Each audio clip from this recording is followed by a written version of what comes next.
महीने में परमेश्वर की ओर से गैब्रिएल स्वर्गदूत गैलिली प्रदेश के नासरत नगर में एक कुंवारी के पास भेजा गया। उसकी मंगनी यूसुफ नामक एक पुरुष से हुई थी। यूसुफ दाऊद के वंश का था। उस कुंवारी का नाम मिरियम था। स्वर्गदूत उसके पास भीतर आया और उसने कहा, आनंद और जय तेरी हो, तुझ पर परमेश्वर का अनुग्रह हुआ है, प्रभु तेरे साथ है। मिरियम स्वर्गदूत का यह बात सुनकर बहुत घबरा गई और सोचने लगी, यह किस प्रकार का अभिवादन है। मरियम, भयभीत न हो, तुझ पर परमेश्वर का अनुग्रह हुआ है। तू गर्भवती होगी और एक पुत्र को जन्म देगी।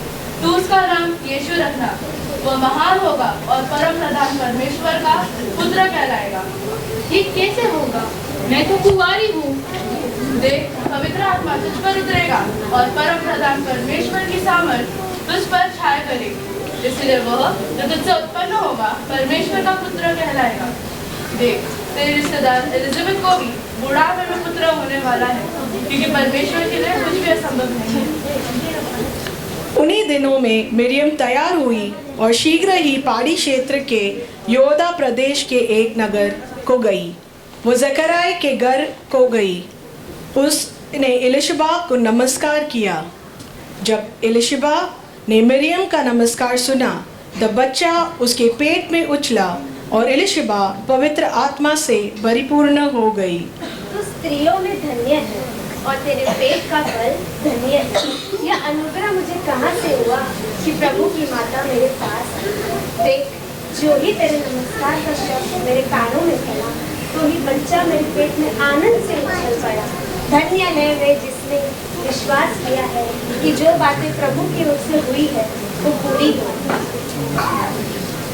मिरियम के नासरत लौटने के कई महीने के बाद यूसुफ से मिलने जाती है।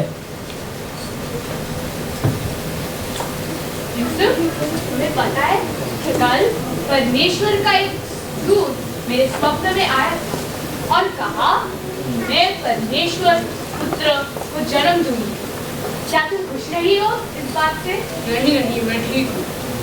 ठीक है, अब मैं चलती हूँ, रात होने वाली। मिरियम का पति यूसुफ धर्मी था। वह अपने मंगेतर को बदनाम करना नहीं चाहता था। अंत उसने उसे चुपचाप छोड़ देने का विचार किया। जब वह इन बातों पर विचार कर ही रहा था, तब प्रभु का एक स्वर्गदूत उसे स्वप्न में दिखाई दिया। हे यूसुफ, दाऊद के वंशज, तू अपनी पत्नी मरियम को अपने घर में लाने से मत डर, क्योंकि जो उसके घर में है पवित्र आत्मा की ओर से है। वो एक पुत्र को जन्म देगी। तू उसका नाम यीशु रखना। वो अपने लोगों को पापों से उद्धार करेगा। यूसुफ नींद से जागा और वह परमेश्वर के दूत के आज्ञा अनुसार अपनी पत्नी के साथ बेथलेहम की ओर बढ़े। उन दिनों में अगस्तर सीजर की ओर से आज्ञा निकली कि सारे जगत के लोग के नाम लिखे जाए। यह पहला नाम लिखाई उस समय हुई जब कुरियस सीरियस का हाकिम था और सब लोग नाम लिखाने के लिए अपने अपने नगर को गए। सो यूसुफ भी इसलिए कि वह दाऊद के घराने और वंश का था, गलीली के नासरत नगर से योदा के दाऊद के नगर बेथलेहम को गया।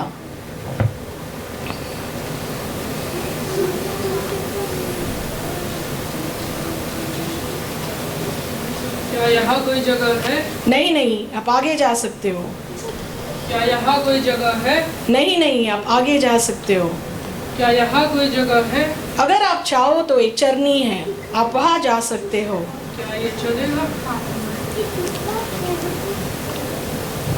राजा हेरोद के दिनों में जब योदा प्रदेश के बेथलेहम गांव में यीशु का जन्म हुआ, तब पूर्व देश से ज्योतिषी यरूशलेम नगर में आए। राजा की जय हो। राजा, आपसे मिलने 3 ज्ञानी राजा आए हैं। ठीक है, उन्हें अंदर बुला लो। जी राजा। यहूदियों का राजा जिसका जन्म हुआ है वो कहाँ है? और हमने पूरा वर्ष का तारा देखा है और हम उसकी आराधना करने आए हैं। ठीक है, तुम जाओ और उस बालक के विषय में ठीक ठीक पता करो, और जब वह मिल जाए तब मुझे आकर समाचार देना, ताकि मैं भी जाकर उसकी आराधना कर सकूं। ठीक है। यह सुनकर राजा हेरोद और उसके साथ सारा यरूशलेम नगर घबरा गया। सेवक, जी राजा। मेरे सिवाय कोई और राजा? नहीं राजा। मेरे अलावा कोई और राजा? आपके अलावा और कोई राजा नहीं हो सकता।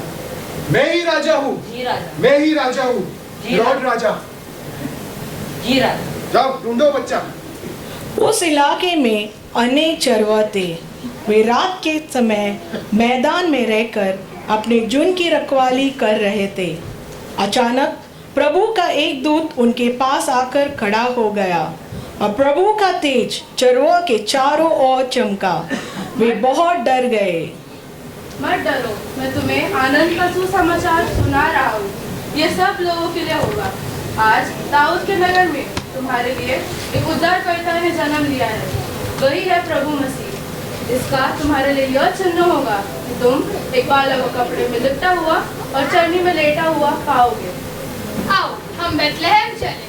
यह बात जो हुई है जिसे प्रभु ने हमें बताया है, देखें। आओ चलो हम चलते हैं। रात के समय वो नया तारा दाऊद के शहर बेथलेहम की चरनी में पैदा हुआ है। ठीक समय पर संपूर्ण परिवार यहाँ है।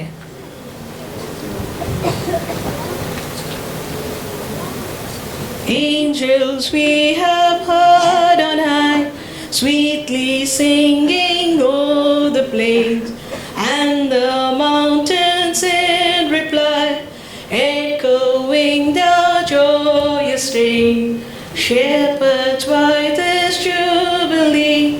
Why your joyous reigns prolong? What the gladsome tidings be, which inspire your heavenly song? Gloria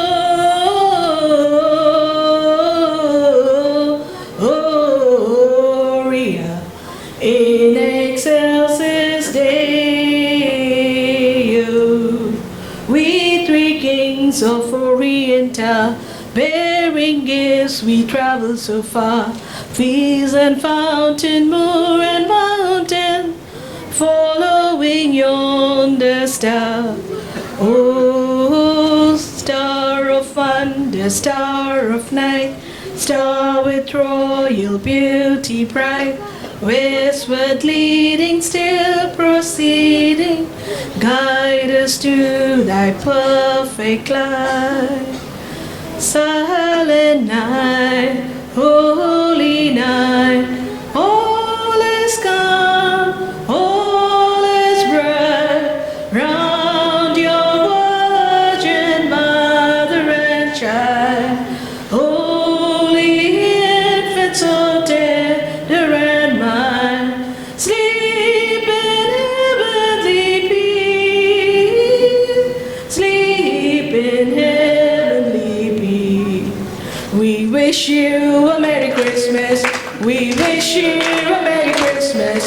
We wish you a Merry Christmas and a Happy New Year. We wish you a Merry Christmas. We wish you a Merry Christmas. We wish you a Merry Christmas and a Happy New Year.